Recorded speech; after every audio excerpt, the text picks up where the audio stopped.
it's great to be with all of you today. And as we start, I would like to introduce you to Bernie Marshall. Bernie was a guy who swam upstream all of his life. I realized that shortly after he moved into Garden Spot Village some years ago. As I got to hear his story, I heard that Bernie was a person who grew up on the wrong side of the tracks, that he started his first business when he was still in high school, and he went on to have a very successful business career as he went through life. But that didn't mean that when he retired, he wanted to live the good life, that he wanted to golf 5 days a week. In fact, Bernie really didn't participate in a lot of the activities that other people were enjoying. And that's because Bernie was really focused on what other people didn't see, the people who were likely to fall through the cracks. Bernie, beside his recliner up in his apartment, had a stack of notebooks. And each notebook represented a man that he was mentoring. Some of them were young pastors who were struggling in their leadership, who were feeling burnout. Most of them were men who had been released from prison. You see, Bernie loved people, and he lived to pour himself into them, to help them become the best version of themselves that they could possibly be. Bernie was a bit of an anomaly because Bernie was a true elder. He was focused on a role and lived into a role that we just don't often see in our current culture.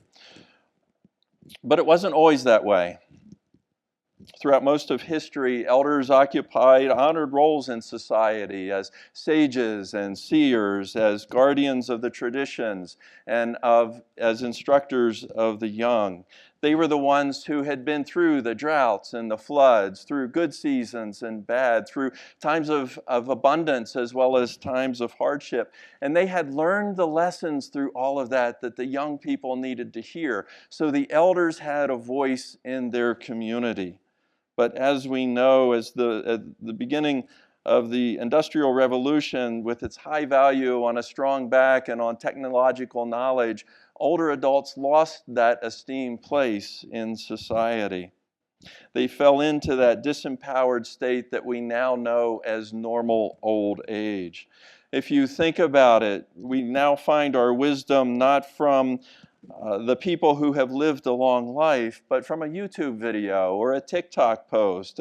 And somewhere along the way, our influencers in our society stopped looking like this and began to look like this. It's interesting, a couple of years ago, the Stanford Center on Longevity produced a white paper. And in that white paper, they said that at the beginning of the 20th century, the United States was one of the most age-integrated cultures in the world. By the end of that same century, we were the most age-segregated.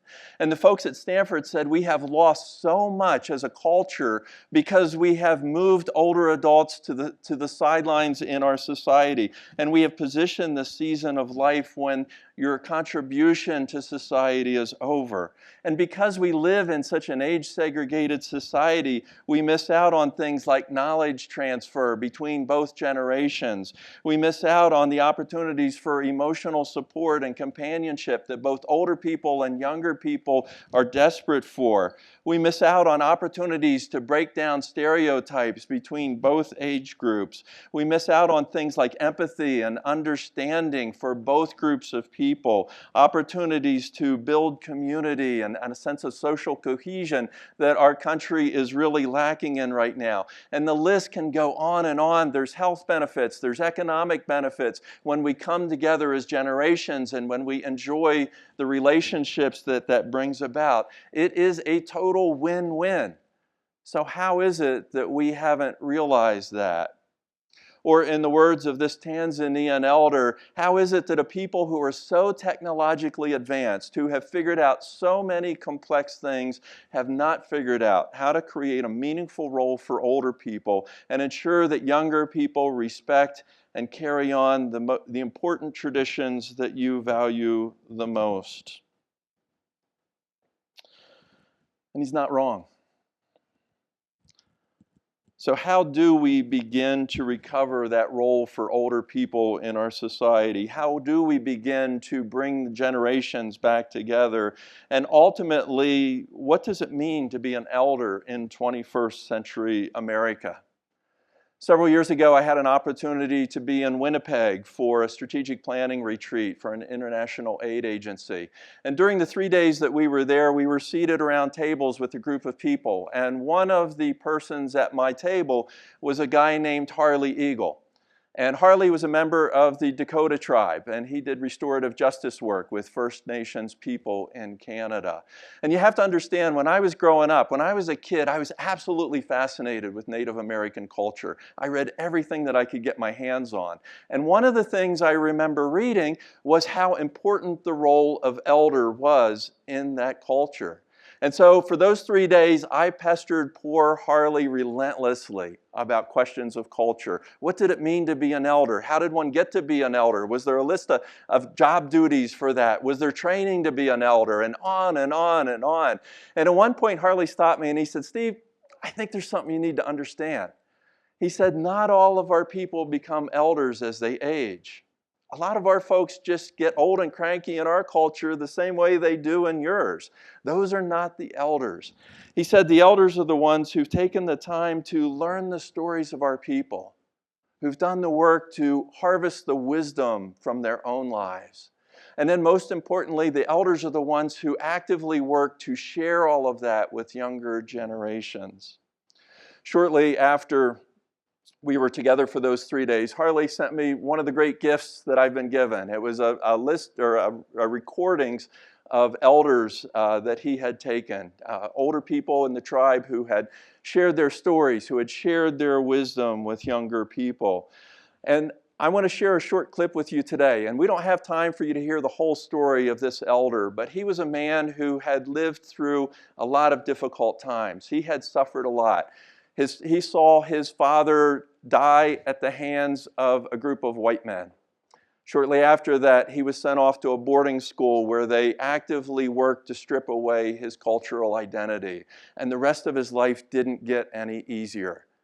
And so imagine, if you will, for a moment, that you're a young person and you're sitting under the inspiration and under, hearing the story of this elder, and then you hear him say this.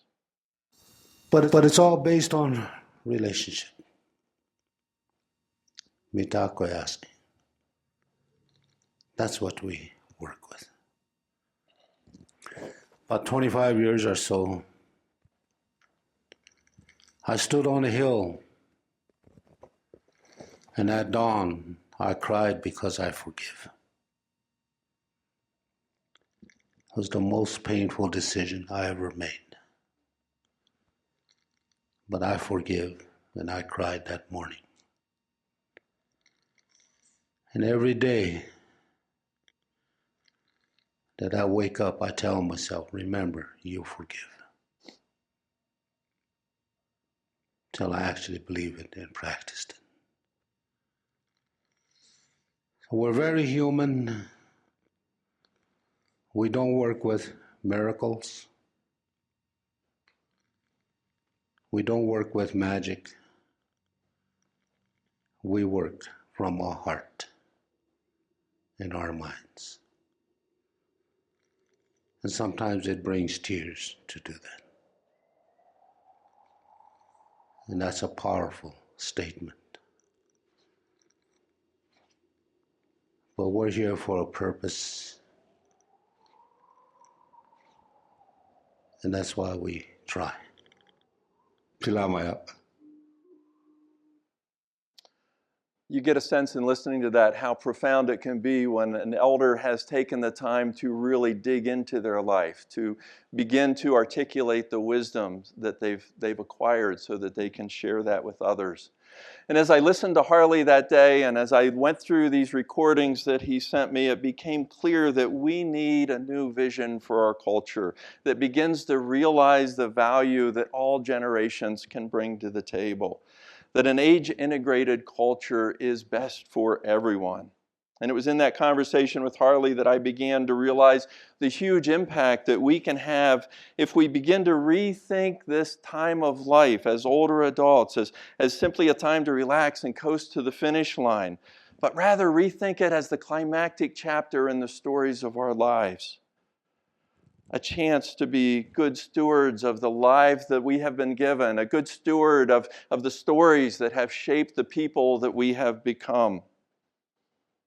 So what if we resurrected that role of elder in our tribe and we were intentional about investing in the lives of younger people? What if we prepared people to begin to leverage their accumulated wisdom and life experiences and resiliency and self-discovery in order to improve the well-being of their communities?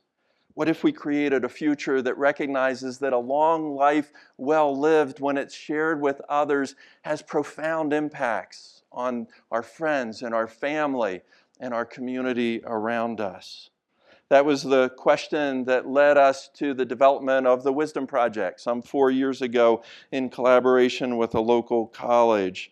And the Wisdom Project begins with a group of older people who are willing to take 8 months in order to go through a course that has been designed to guide them in the harvesting of their own wisdom.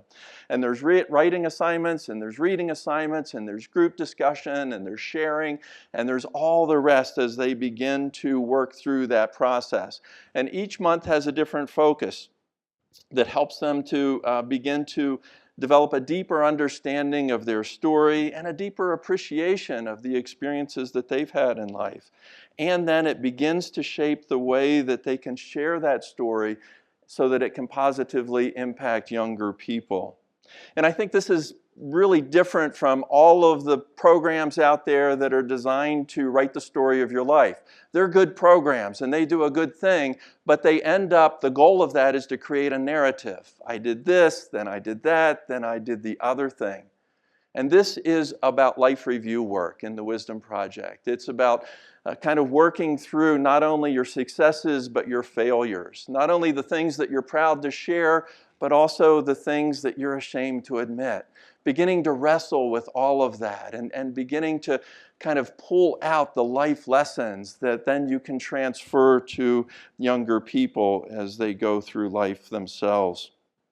And that's what makes an impact, and that's what makes this really a really interesting process that folks go through. So as that part of the course wraps up, those 8 months end in September when fall semester starts at a local college. And so those new elders are then placed and paired up with a group of incoming freshmen. And it's offered as an elective class at Elizabethtown College is where we started it in central Pennsylvania. We've since gone on to have a program at Ursinus College as well. And it's an opportunity where both the elders and the students come in together and they learn from one another and they share their stories with one another. And what's fascinating is at the beginning of that time together, both groups have huge apprehension about their time that they're going to spend together and would they be able to connect with this other person that they perceive to be so different from them. But it never takes very long for them to make that connection. Last year, the professor said that the students had learned more from the group of elders in the very first session than they would have learned in a whole semester otherwise. He said in an hour and a half, both groups completely deconstructed the stereotypes they held of the other.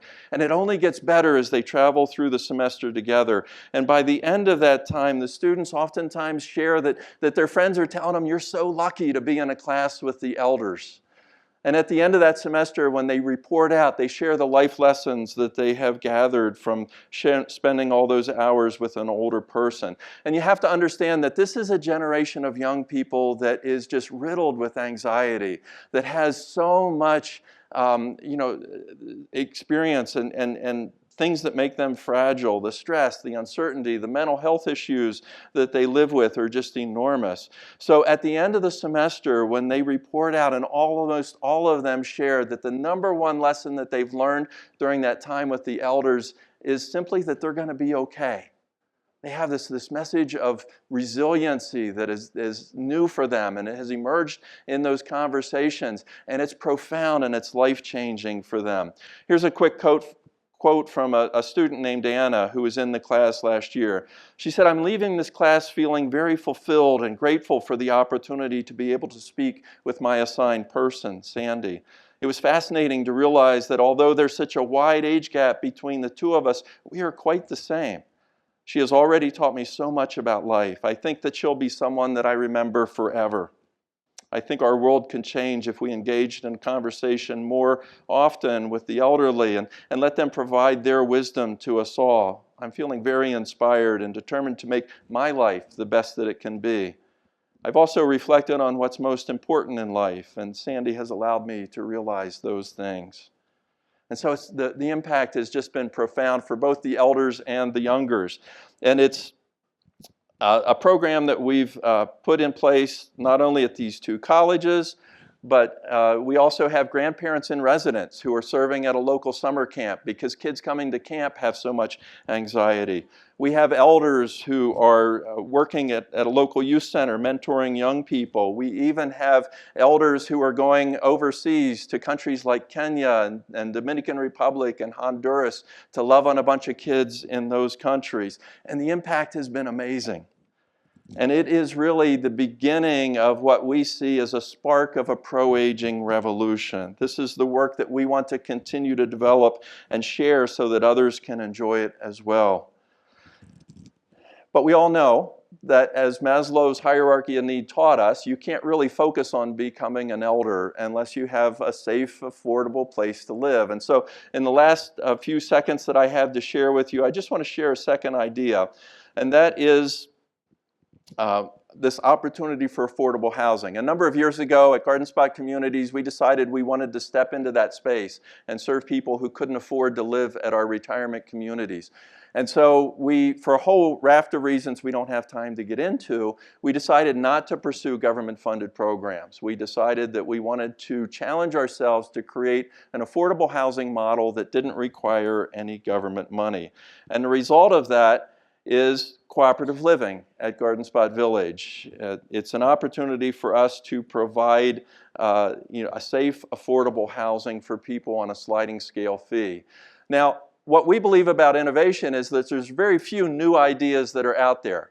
And so most innovation occurs when you have a remix of other ideas from the past, and this is the same. So if you picture cooperative living, it really is a mashup of a sorority house, the old show Golden Girls, and a barn raising. Because we've built this, and we're in Lancaster County, Pennsylvania, and we built the program largely with volunteer labor.